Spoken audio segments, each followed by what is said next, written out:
Hey, it's MK, and I am here with a Mixed Media Mayhem recipe for you guys today. I am also following along with Follow a Sketch February, and today's sketch is by Creative Memories. So I have pulled out another little kit that I created for My Baby Got Scraps, but I've added this Dusty Attic Creative Frame number 8. I had these in the shop, and then I haven't been able to restock them. I apologize, but I'm going to color mine with this white acrylic and a little dauber. It's really cool to just pounce on them because then anything that is scored in the chipboard will be great. For my Nuvo, I have picked out this Nuvo vintage drop, and I have to say only because it was still on my desk from a couple layouts ago. And then I have this stencil that was, I believe, from February's. I love the fact that it says weird on it. But I believe it was from February's monthly box from Some Assemblage Required. And then I also have some Simple Stories Essentials papers. I'm going to use the torn paper, but on the back side is this cool letterpress letters, and so I'm going to use both sides of it in little increments. And then I've got a corrugated piece that was just a leftover from somewhere. This little scrap is from a Craft Consortium paper pad. I have this scrap that is also from My Mind's Eye, I believe, and then this scrap is close to my heart, and this one is Paper Phenomenon, who used to be Kathy King, but I don't remember her new name now. So I apologize about that. Or is that her new name? Oh, I'll have to look that up, you guys. But she is fabulous when it comes to paper products. And then from Ella and Vive, I have this wood grain that I'm going to use in little bits as well on my white background. So I'm not sure how I'm going to incorporate all of these pieces of paper. I don't know how many. I'm only going to make a single page. I'm not going to do a double, but I think I'm going to end up with 5 photos on a single page layout once I cut all my pictures down. I think that's how that's going to work. So I've got lots and lots of little elements, and yeah, let's see what I can do. I do know that I'm going to concentrate on the linear portions of this layout, the sketch, and then incorporate the banners at the very last minute because I almost forget about them, to be honest. So I'm going to take this Paper Phenomenon paper and actually mat all of my photos. I'm just trying to figure out which ones I might not need because I've got 2 photos that have 2 pictures, or 2 photos have 2 4 by 3 photos on them, and then 3 pictures have the pictures printed at size, which is 5 by 3.5, I believe is what the iPhone prints out. So I think that's what I'm going to end up doing, is just not using 2 of the pictures that were on there. And then I was able to cut one of them down to a 3 by 3. I have one at 3 by 4, and then the others are I've got 2 5 by 3.5s, and then I trimmed down the poster to size. Like, I didn't want any of the background to be distracted, if that makes any sense. Be distracting. So I'm going to cut down this wood grain paper into just 2 strips, and then I'm going to put the rest of it off to the side. You'll see it later. I will bring it back for another layout, I promise. But for right now, I'm just going to use the 2 strips because, like I said, I'm really concentrating on the linear strips of paper in the sketch. It looks like there's a lot of layers, and so that's what I'm going to do, but I'm not going to create strips and then a block with strips that looks like it's in the sketch. So I've also got, like I said, I'm trying to get all of my pictures to work, but then I realized that I don't need 2 of the stoves on this that were in the train. They used to have a wood-burning stove for comfort care on the passengers. And then I've also got 2 photos that already have that it is car number 9. And then I didn't need the other photo that said it was car number 9. So I took out those photos immediately. And then the other 2 little photos that I left in there was basically looking in the train. I'm on the side of the train, and I can see the left side and the right side because I'm standing right in the middle instead of at the end of one of, at the doorway. And so I took a picture of the left side and then I took a picture of the right side. And I was pretty happy with that. I didn't really need the other two photos. So here I'm going to take out all of my chipboard pieces and just make sure that I'm selecting the ones that I want to use because I don't want to turn all of them white. I mean, it's not a bad thing because then if I wanted to color them a different color, the white would just make that color more vibrant. I personally actually like to use my Distress Oxides on these and have that dull color. I don't want to say it's like not vibrant like the white would make it, but I do like the color that the raw chipboard gives to the oxide color that I choose. So I'm not going to color all of them just because I want to keep that. So here's where I completely forgot about the extra banners that were on this page. And I'm trying to build the page based off of what I have rather than what is in the design. And so that is mostly my fault because at this point, I stopped looking at the sketch. I don't look at the sketch again until I go to put the layout together. I do remember the layering of the paper, the linear paper strips. So that's what I'm going to work on. But first I want to ink up all of my, do I ink up my chipboard or nope, I'm going to do my background first before I forget that it's a mixed media.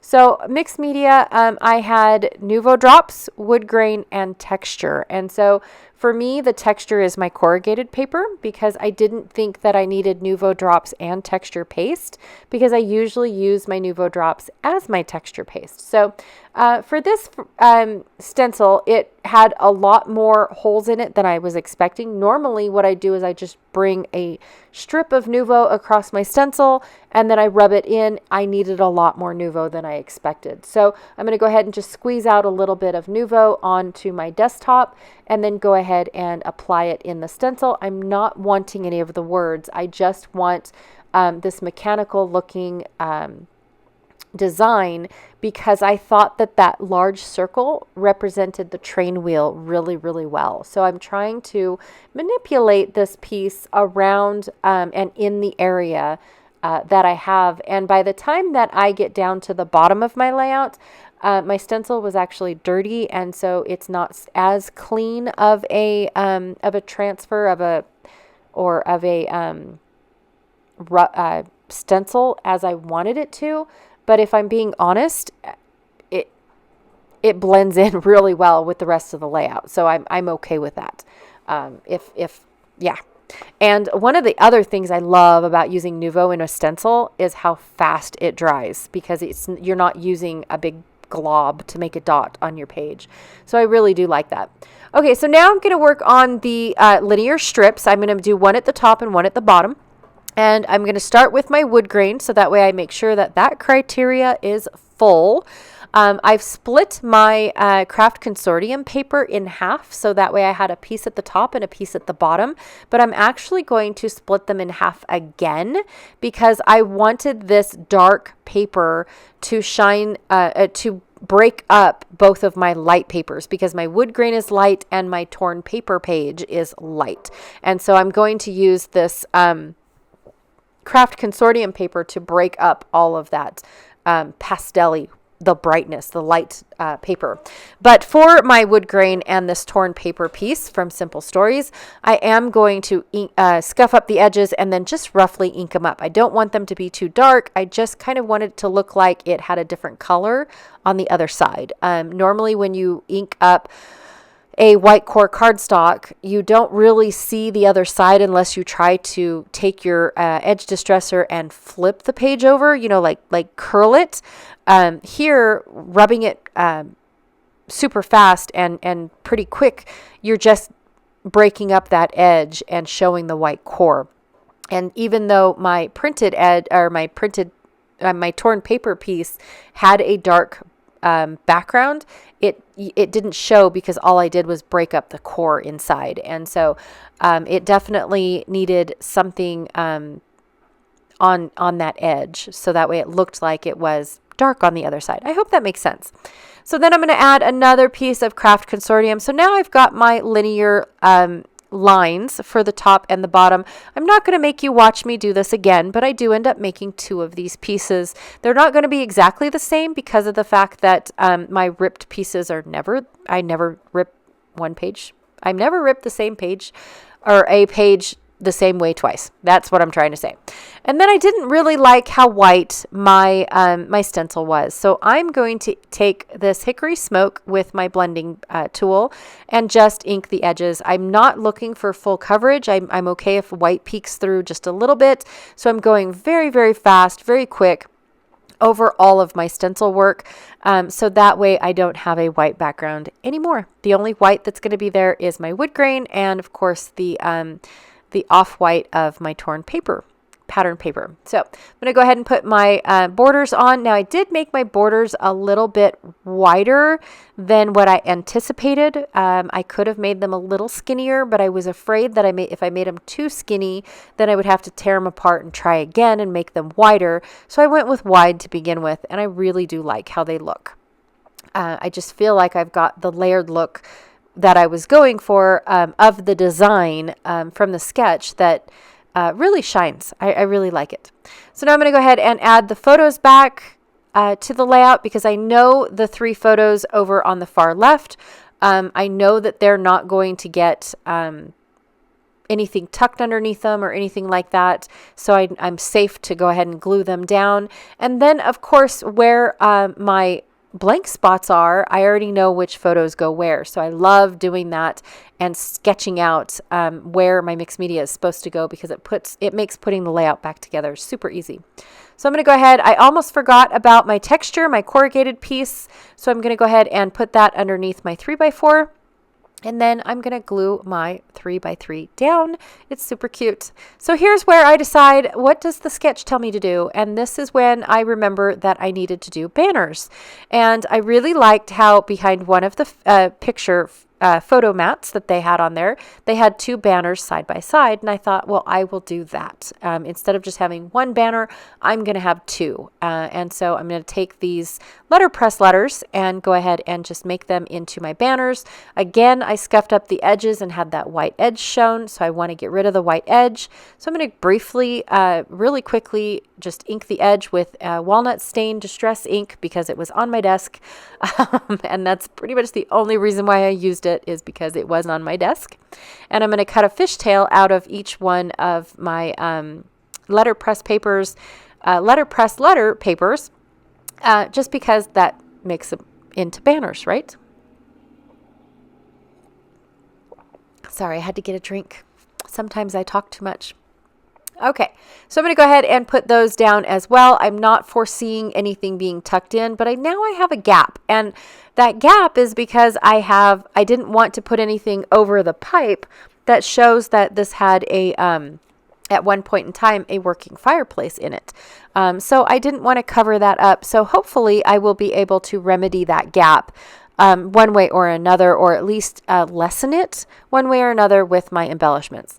My suitcase from Dusty Attic does have a 3D portion to it, so it's got little latches and a handle. I used a ink blending tool that had red ink of some sort.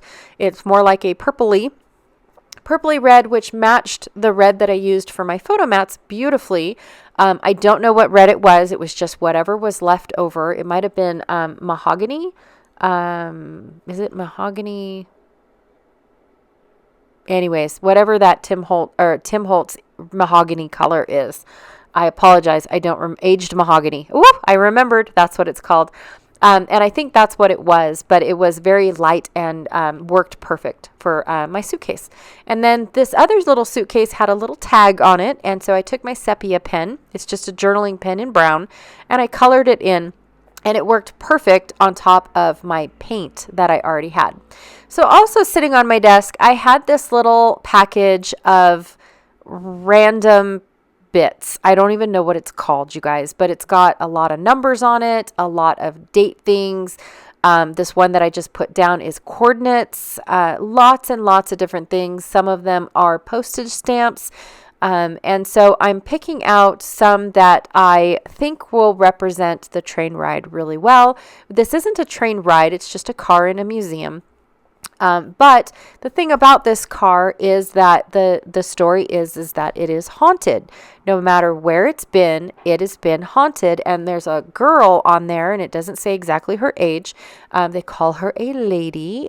So anyways, and she has a puppy. And so she has been seen multiple times at this museum, but where the train resided before, she was said to be seen there as well. So just a cute little fun fact. And that's all that little plaque says about it, is that the girl must be attached to the train, because everywhere that the train has been is where she has made an appearance, or 12. I also picked out a lot of dates in the 20s, because that is when this train was in its prime.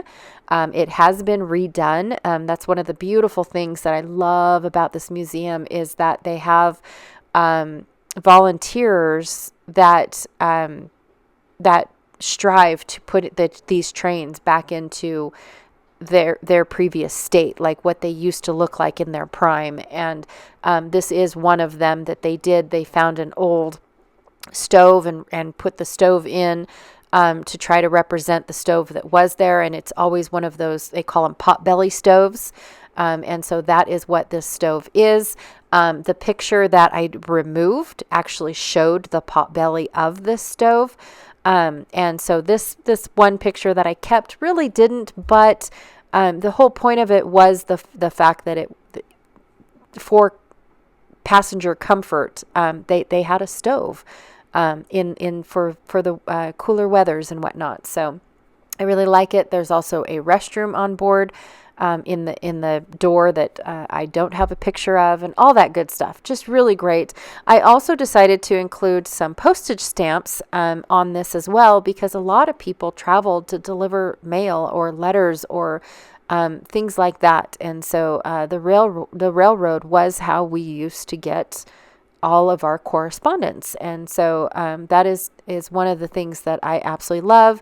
I thought the luggage was perfect too, because they are either visiting family or going off to school or going away for work, things like that. So I just felt like all of these things were absolutely perfect. I love the letterpress letters, because I thought that it was those were the letters that were used back in the day for newspapers and flyers and, billboards, not billboards because they're too small, but things like that. And so I really wanted to set the date and the mood.